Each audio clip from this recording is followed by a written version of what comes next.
In this tutorial, I'm going to focus on Tailwind CSS, and with it, I'm going to create some common components you might find out in the wild. Some frameworks that come to mind are Bootstrap or Bulma that invented these kind of card constructs. So this might be the beginning of a series I'm doing of just building basic Tailwind CSS components using Tailwind CSS. It's version 2 point something right now.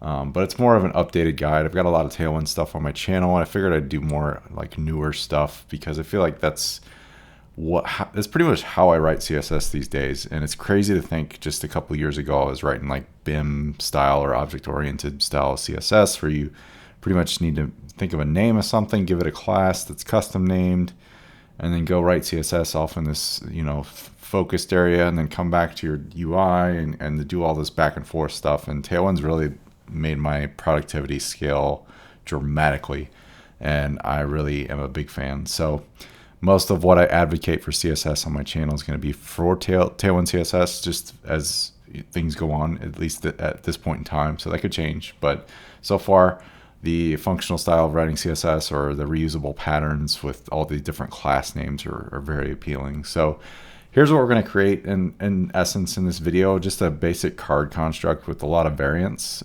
So some have call to actions, others have more of an image-based criteria.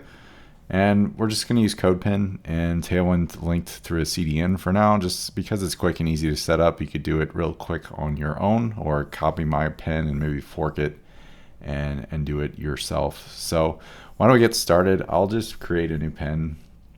Go to my... Well, I could have just done it right there, couldn't I? Let's do a new pen. Since I already have this one already made, I'll just do it like a dupe, but I'll link to the one you should probably reference in the video or the blog post that accompanies this. We'll just say demo, just so it's unique. So since we're using Tailwind, we really don't need to write CSS at all, nor JS at this point. We could add in some interactivity in the future for like navs and stuff, when I might do some videos about that do drop downs and whatnot. I might reach for maybe a library like Alpine.js or similar. So we'll get to that when that time comes. But for now, I want to at least just link up the Tailwind CSS. It's version 2.03 at this point, at least on CodePen. In a production environment, I really recommend not linking this file. It's basically megabytes of CSS that you need to want to extract the stuff you don't use from using a tool like Purge CSS, or Tailwind itself now has ability to do that internally in the configuration. But since this is just a demo for learning purposes, we're going to just do it from the CDN. It works good enough for that, just to kind of play around. So initially, we need some sort of containing element on the page. Tailwind ships with one called container, believe it or not. And on these classes, they kind of, as you use Tailwind more, if you're brand new to Tailwind, this might be a little fast for you, the way I use Tailwind. But the class names kind of explain what they're doing. M here stands for margin. X means basically the horizontal margin.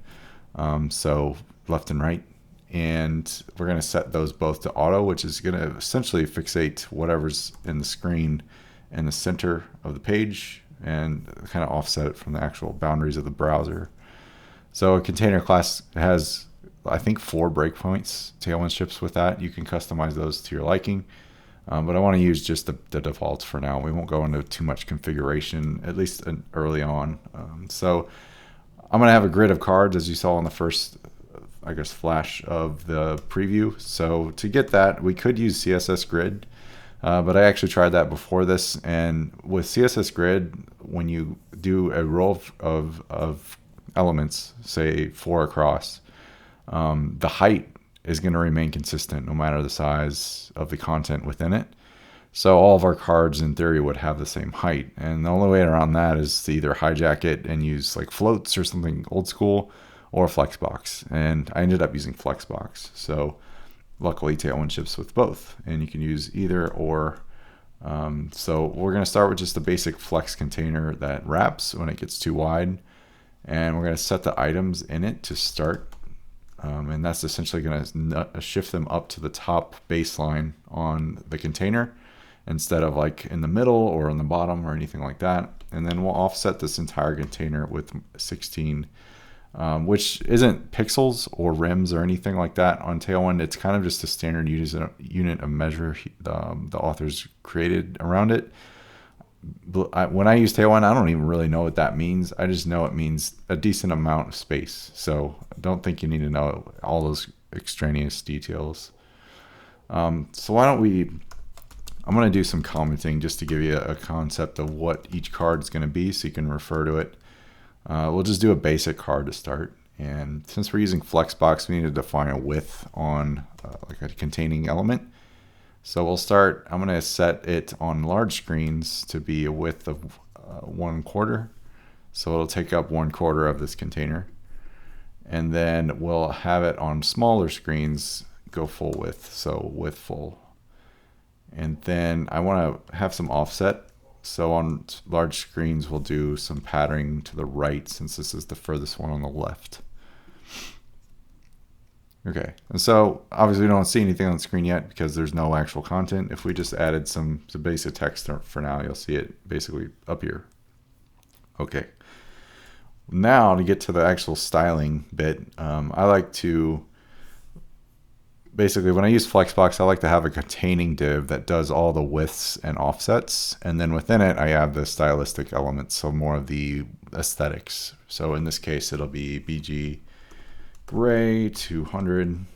It's just kind of, it goes up to 900 and it's on a scale of 100 increments, and increments of 100 I should say. And we'll just basically set this to be rounded and XL. So I'm using Emmet as well, so CodePen comes stock with that, so you can use that if you typed in the format I just showed you there. And then we'll essentially have a container that's got some gray boundary. So, okay, great. And then we can have a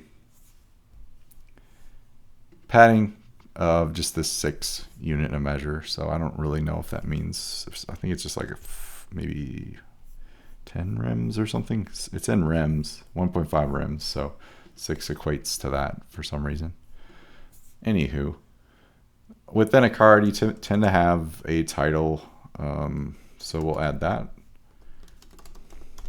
I'm just going to use the H2 tag, and we'll give it some more presence than the other content. So we'll say text to XL, font bold, and maybe some offset on the bottom, margin bottom there. And we'll just say card title. That gives us a basis. So we've got a title, and then some copy below that will be our body, the card body. And I'll make this text slightly lighter in shade just to offset it from the title a bit. And of course it's going to be smaller in size. So we'll say maybe 800. And I like to use larger line height, so letting relaxed kind of gives me the feel for that. We could just say card body. I need to type div right.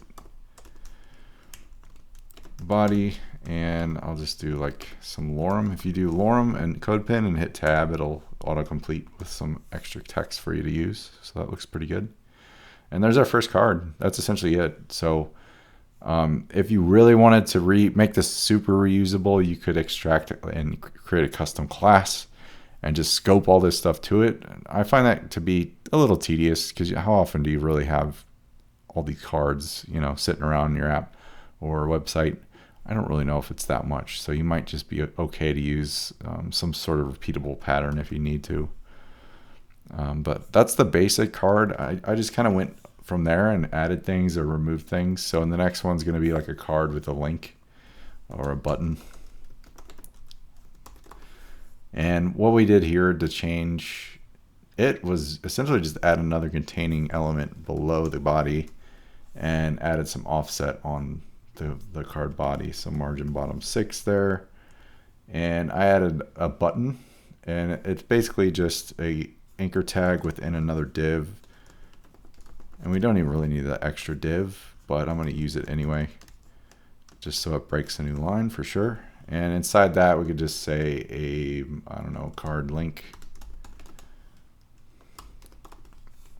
And it's not going to be anything to look at. It's since Tailwind by default resets everything, you're just going to get basic stuff.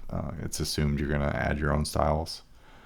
So this one's going to be, I think, a doozy. Let's add some, let's make the text like a purple color to start. And maybe when we hover, let's add some padding. Actually, we want to get 3, like almost a button feel, you know. And then it looks kind of funky like that. So maybe I'll add an off, like a gray, a darker gray. Yeah, and then rounded, gives it some rounded corners. Okay, and then maybe on hover we have BG Indigo 500 and also text that's white. So we'll kind of inverse this look and feel. And that looks okay. You can add some cool effects with Tailwind too. So a transition property kind of gives you this ability to transition pretty much everything, or you can go even far as like color, opacity, or background color, I think. But I'm going to stick with the full transition. And then we'll dial that into doing a duration of like 300. And what that allows us to do is kind of give this real slower effect to that hover state. So if you took it off, it'd be more rigid, and transition just helps with that kind of flow, which is nice.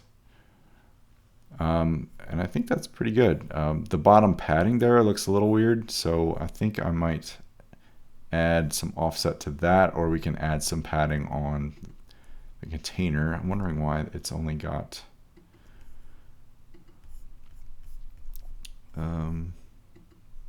because we added padding of 6 all around to inline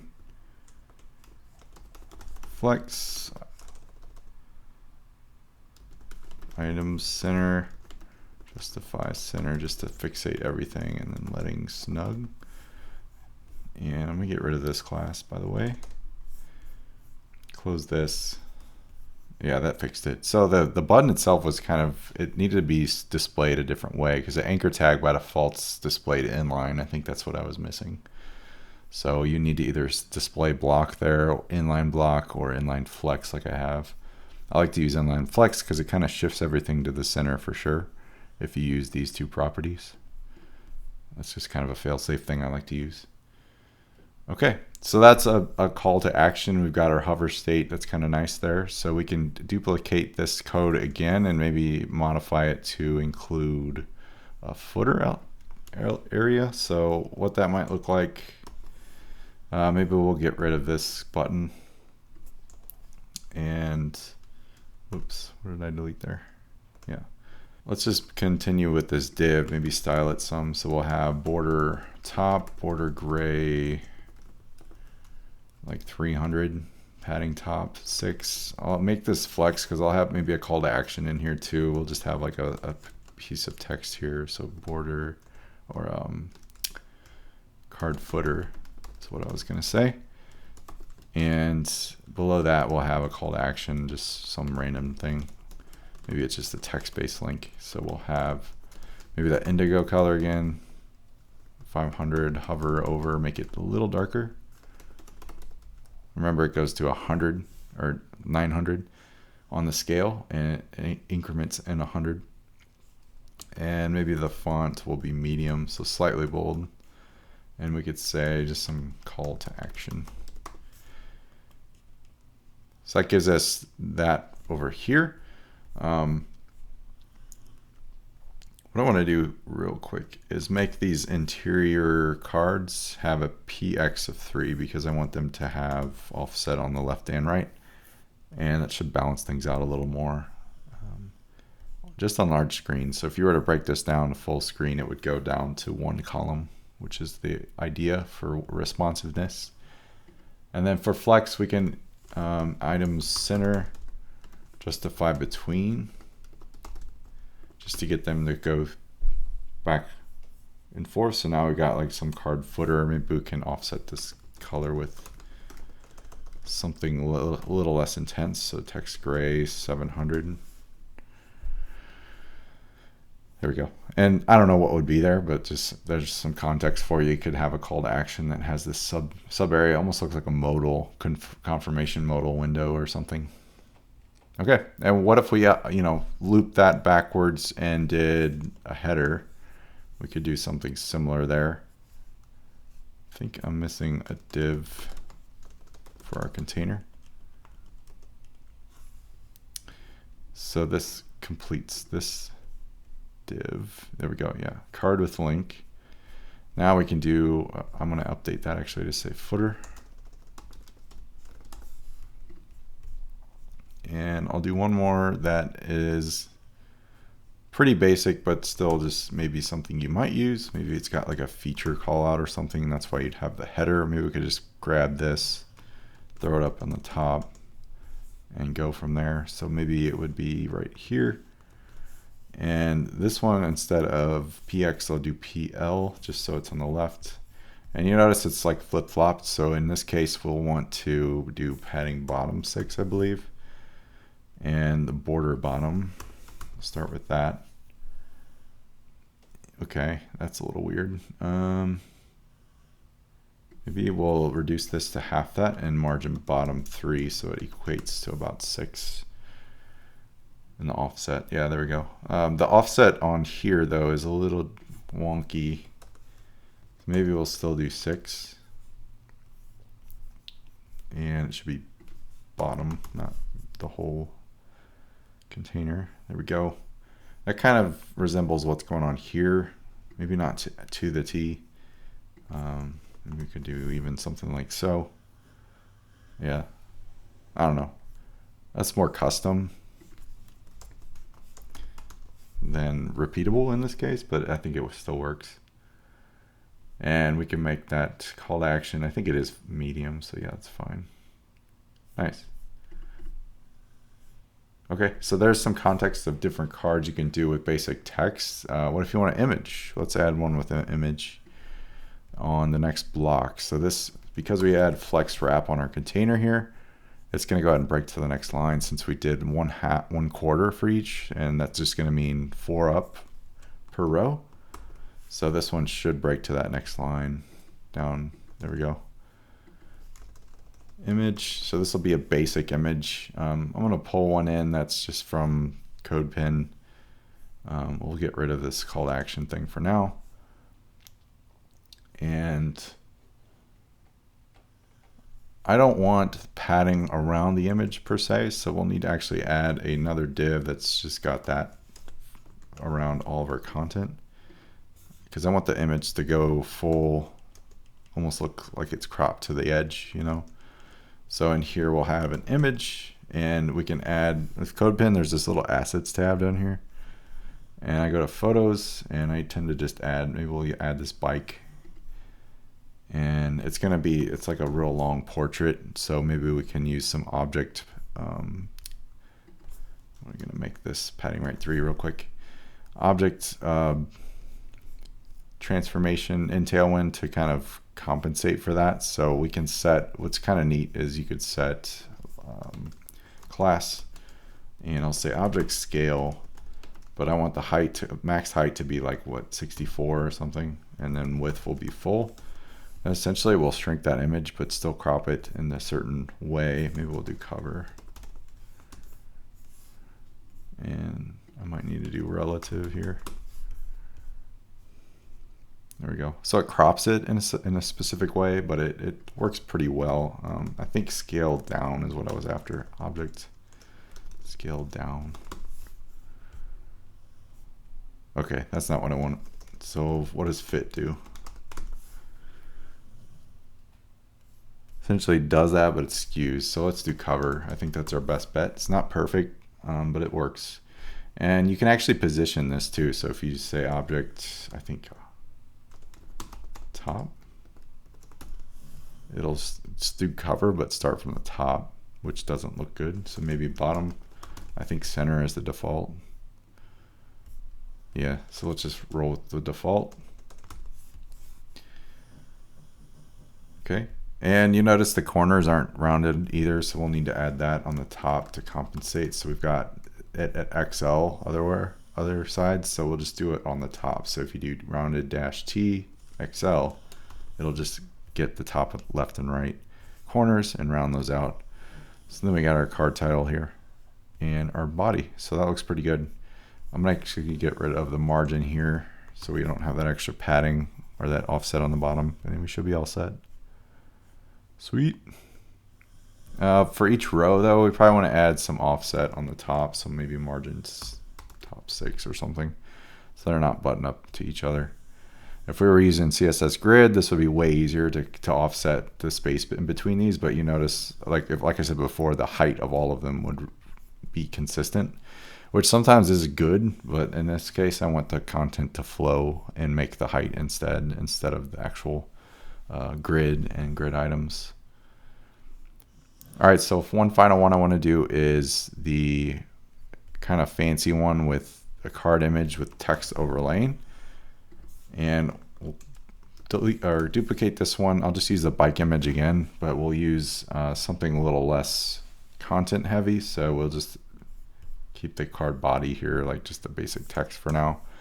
I'm going to remove the color from the text because I'm going to make it white. And the height here we can offset to like something crazy, maybe 96. That looks pretty good. And I don't want I basically don't want the content to live where it is. I want it to be floating. So we're going to absolutely position it. We're going to say bottom 0,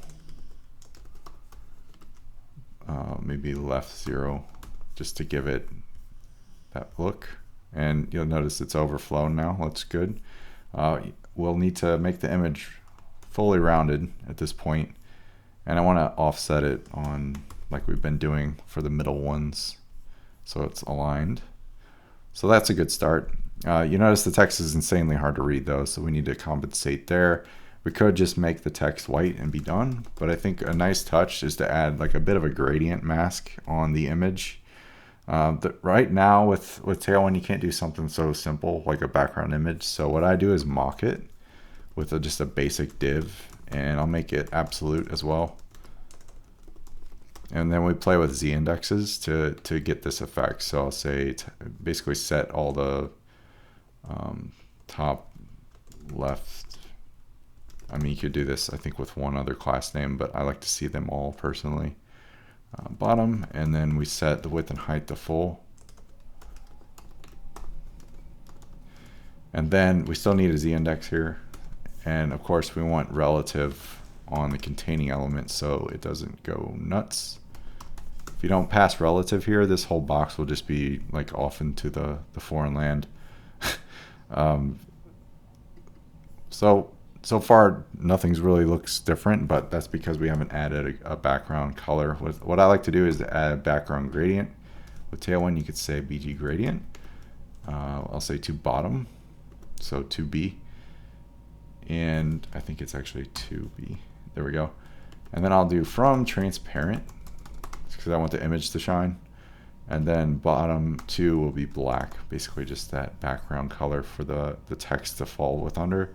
Now we still got this issue of z-index here, and since we've absolutely positioned the text and content below, we can set as a higher one here. Since this one's ZT or Z10, I'll do Z20 here. And that gives us close, really close. So what else I want to do is make the rounded, everything rounded as well. So this one will actually have to have that rounded bottom XL class, and I think we should be good shape. There we go. So let's see how it looks on the full view. Here's the look and feel. You could adjust this, of course, maybe a different height or something. And just get away with it all in that point. One thing that might look a little better would be to make the background a slightly gray color and the cards white. You could also make them all dark colors too, and invert the text color pretty easy with Tailwind. But this lets you go and do stuff like this. It's all responsive and pretty fancy. I need to add, of course, offsets on everything to make this look good, but as you can see, it's still responsive. You need to add a little bit of touch up to get the offsets for each on mobile. But these are some examples you could use. Feel free to steal them. I don't care. It's just stuff I might use in the wild. I don't know if I'd use cards so much personally. Something like this maybe would look cool in an e-commerce setting. I don't know. But hopefully this was helpful. I think I'll continue the series with other components similar to this, like form elements or just the basics that you see on most websites, perhaps. What comes to mind is like alerts, modals, pagination styles, navigation, of course, accordions, banners, all that stuff. So there's so much to cover, but I look forward to it. So I'll see you in the next video.